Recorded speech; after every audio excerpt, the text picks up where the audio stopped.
Hey everybody, and welcome back to the Kyle Hartman Project. Before episode 19 starts, I just want to thank you guys so much for tuning into the show. I hope you had a chance to listen to episode 18. It brought out some of the updates that I'm going to be bringing to the show. So this is my first live guest of the new year, and I have a bit of a new structure. So stay tuned throughout the show to see what questions I ask, as well as what we talk about. I have a lot in common with this guest, so I hope you guys enjoy this episode.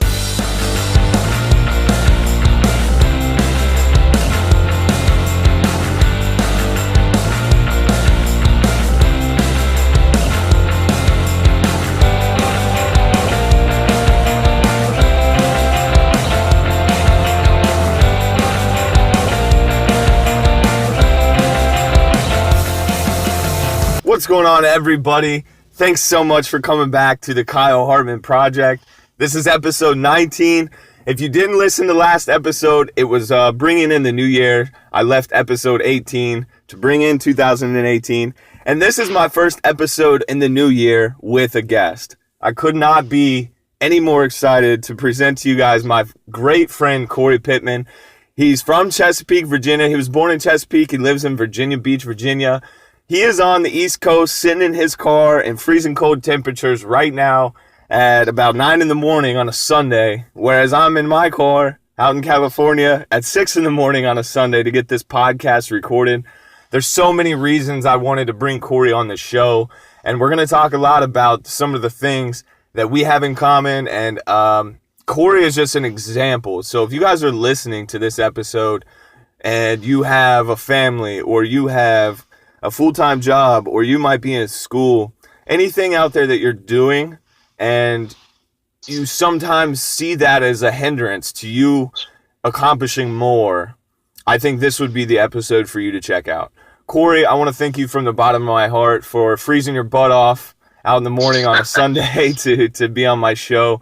Man, it's been a crazy journey, hasn't it? Oh yeah, wild ride, man. That's awesome. So what do you, let's talk a little bit, I know you work a full-time job, right? And Right.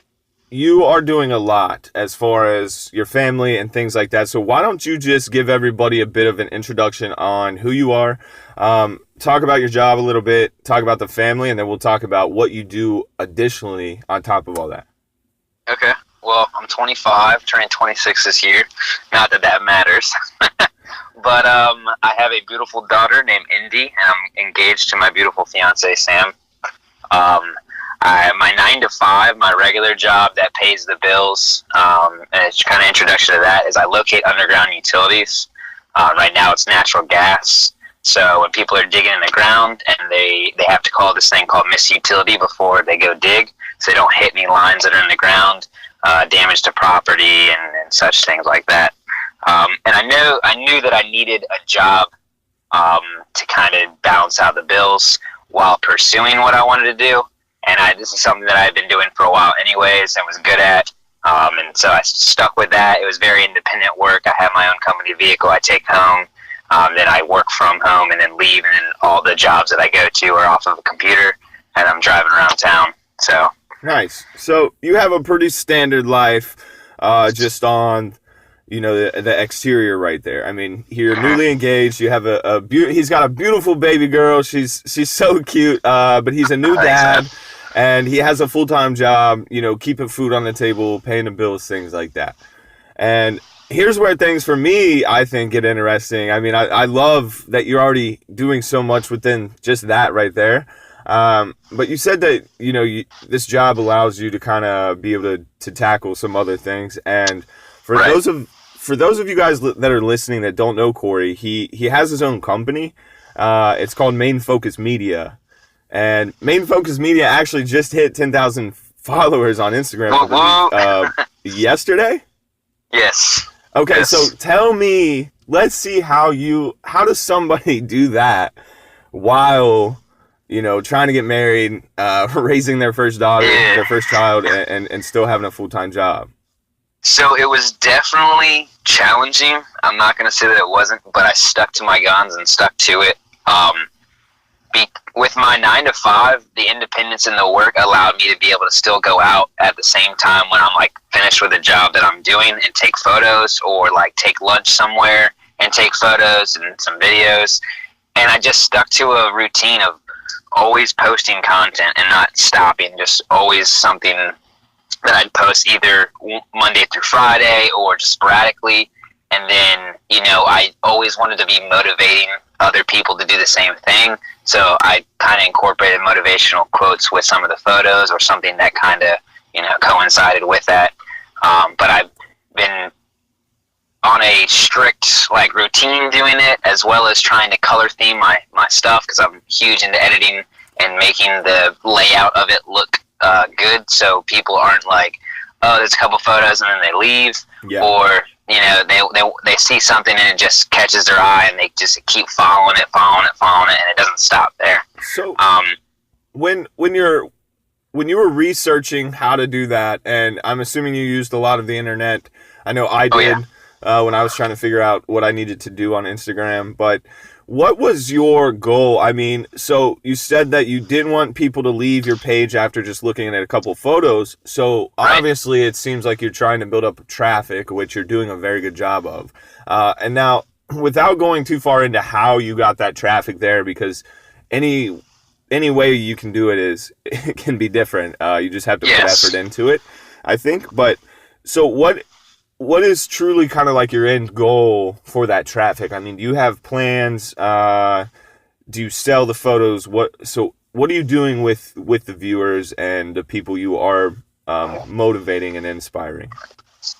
So I do sell some of the photos as photos or prints, like rights managed and stuff like that. Mostly, honestly, I made it for a portfolio piece for people to look at easily and see different categories of stuff I've taken photos of and go through there. Okay. The audience and traffic-wise would be people, coming to see something and then going out and either doing the same thing, or just something speaks to them and then they go do what they want to do. My biggest thing is, if you have to do what makes you the happiest, and life's too short to not want to do that. Like, you need to, and being able to juggle my job as well as doing this, and having the track record for increasing the growth that it's going through, is just a testament to that. You can do it. So, and that's the biggest thing. Did you always know that photography was what you wanted to do? What truly, made you happy, or did you kind of have to find it? I had an idea. Did you? When I was younger, I always liked to take photos. I wasn't any good at it, so I've definitely grown over the years. I got into video and mixing the two, and then once I learned how to actually edit besides pressing presets, that opened up a whole new world for me, because it was just, I could sit hours behind a computer and just keep re-editing things. And that's where it became kind of yours, and you grew into it. Now, so you had some college. I know you did some shadowing, right, in Chicago? Let's talk a little bit about that, and then we'll talk into a little bit about some of your certifications. And then I'm going to ask you my first big question that I'm going to ask most of my guests on the show. Okay. All right. Well, briefly through the college, I went to college for 2 semesters. I think that's all I made it. I can't take it any longer. Just the structure for the college I went to was a community college, and not that that's bad or anything. It's just the way I was used to being taught versus hands-on. Which way you can pick up and which way you kind of get bored with it. So the hands-on thing was what stuck with me, and then when the class went away from that, I kind of lost interest. And then at the same time, when I got out of this 2 semesters, my uncle was in a good position at his company in Chicago, Leo Burnett, that he works for, where he was like, "Man, just come out to Chicago. You can see how the ad agency life runs." And I got to see the behind the scenes, just the laid back, nonchalant work life. And I'm like, man, I think I know what I want to do. So that kind of opened my eyes to say that you can teach yourself. You don't have to necessarily be taught by going to school. You can go online, and I've come a long way from doing online tutorials and learning online versus paying at college to learn the same thing. And it's not that I'm not saying that you're in college for no reason, because there's a lot of things you learn from college that you don't learn, online or anywhere else. But for me specifically, I was better in an environment that was on my own terms, kind of thing. So man, everything you said there, I can personally kind of attest to. I know that there might be very, very good reasons to go to college, and I'm not saying not to go to college, but I'm right there with you with college not working out very well. I failed miserably in my freshman and what would have been my junior years of college. I went to Purdue, majored in chemistry. I still love chemistry. It just didn't fit me. Yeah. And actually, I'm going to talk a lot about that in my book. I'm giving college a whole chapter in my book that I'm writing. So, yeah, man, I feel your pain there. I think that one of the greatest things about where we're headed to with the times is that there's a lot less stigma for those of us that that it just doesn't work out in college for. So I think that's a good thing. We're progressing to where if college isn't your thing, you don't feel as much pressure to go right after high school and rack up all that debt for no reason. Exactly. So you, when did you get, tell us a little bit about when you got into drones, because I know you're Part 107 certified, and I know a lot of us probably don't know what that means. So let's talk about some of your qualifications, and then we'll lead into the next segment. So I knew I wanted to do something different, and this time last year, 2017, was exactly when I looked into drones and started getting into drones. And it wasn't like the racing drones. I was all about the aerial photography and film, and I knew which one I wanted, the specs, the camera, everything that was built in already. And where did that excitement, where did that fire come from for the drones? Was it due to the fact that you just kind of knew what possibilities they were gonna bring, or? Definitely. Okay.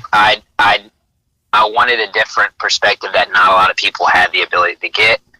You see a lot of these crazy photos of people on rooftops pointing down. Yeah. But I want to be higher than that. I want to be higher than that looking down. I want to be I want to give you the perspective that you've never seen before that makes something plain look amazing.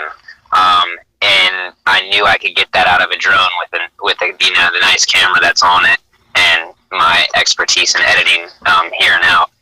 And I knew exactly which one I wanted, and like I said, this time last year is exactly when I got into it, and then realized that if I wanted to make money with it, I needed a license, and that's when my Part 107 came into play. Now, how long does that take to get? So it's purely on your own time. You do this, you study. There's a lot of studying. This test was harder than any test I've ever taken. Wow. And I wasn't honestly prepared for how hard it was. With all the material, I was so confident going into the test, and then I'm sitting there on number 5 or 6, wow, what did I study? Somebody's wrong, yeah. It's just you got to realize you're dealing with certain airspaces and the military and the airports, and you got to know weather. And I mean, you could lose your craft, and it could go into a building and hurt somebody. There's a lot of factors that they want to make sure you know before you start throwing stuff up in the air. And but hobbyists can do it as a hobby. But if you want to make money off of it, if you're doing anything that's with money wise, like selling a photo or working for somebody, and you just happen to do that, you have to have a Part 107 license. And that in itself was a task, but it was well worth it. Got you. Yeah, I'm glad I asked him, because I know that it's becoming more popular.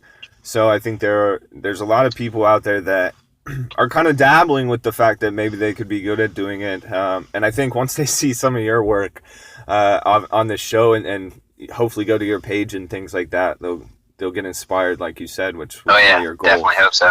All right, so big question. One of the things, I know that you know this, and anybody that's listening to this episode and hasn't been listening, I am bringing some changes to the show. I talked a lot more about them last episode.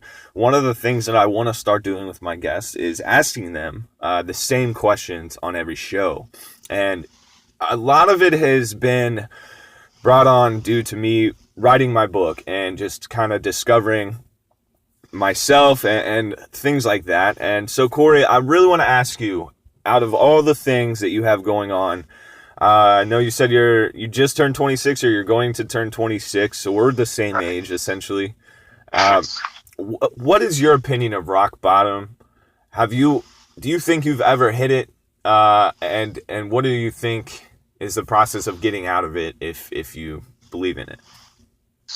I haven't hit it or think that I've hit it yet, or ever. That's good. That's very good. Right. I think my rock bottom, I mean, aside from, if I ever gotten a place where I, lost the ability to see my daughter or something, or my family life, just kind of messed up.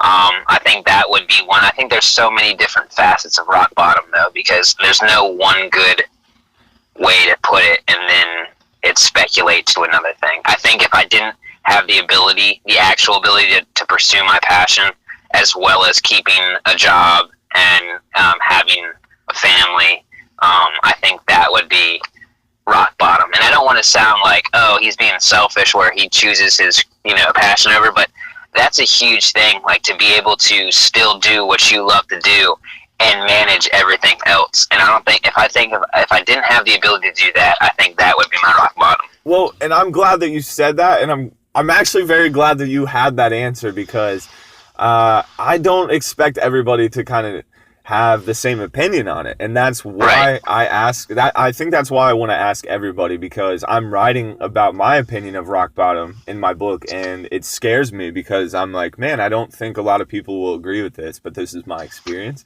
And so I was like, why don't I ask people that I value, aka a lot of my guests, and just see super subjective. But the fact that you said how you thought that you might seem selfish, or you didn't want to seem selfish, even though it might have sounded that way, I feel as though my opinion of when I hit rock bottom, it was a lot of due to the fact that I was cheating myself. I was lying to myself for a long time, and when I basically started chasing who I was and becoming myself again is kind of how I got out of that. So the fact that you've never really been there, but you kind of acknowledge what would make you get there, I think that's why you haven't been there, honestly.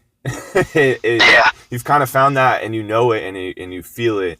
And I honestly think that it doesn't necessarily take rock bottom to find that true happiness in life. So I'm really glad. Exactly. I'm glad that you had that opinion on the topic.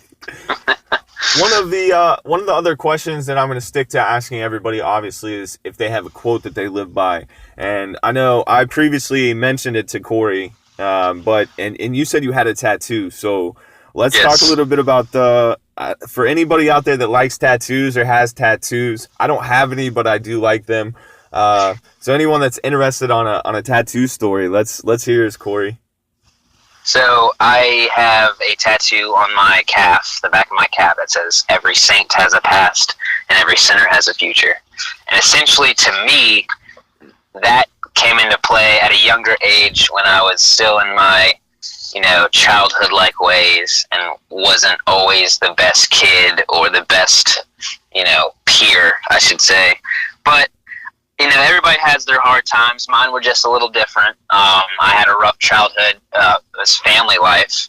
My parents weren't in the picture. I was raised by my grandmother. My brother and I were in and out of detention home and jail. So there's a lot of backstory that I think not having a direct father figure kind of influence, but as well as a parental role that I didn't necessarily cooperate with. I was not the best of kid, but at the same time, it's molded me and let me see that for what it is, and it's helped change my mindset to see that other people think negatively against people that are like that. Like, I've gone so far out of my way to change positively and become who I am today. And, like, people would see me like, you have a kid? What? Yeah. No way. Like, they see this huge change in me. And I would like others to think that that can happen for anybody. It definitely can. Exactly. And the thing where people are, like, judging people, and they're like, they need to know that everybody started somewhere. And regardless of the past, who you are today makes you who you are. So even if you have a bad history, it doesn't affect who you are today. You can be the change that you want to be. And that kind of thing, sits very, very deeply with me, because I literally come from that, and that it speaks for itself.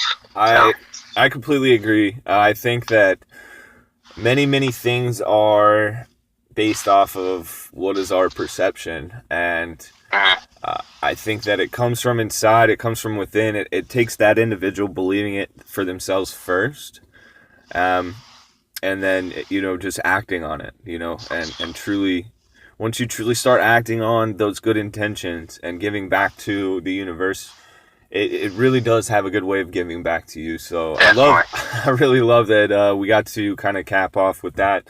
Man, it's been a pleasure to talk to you this morning.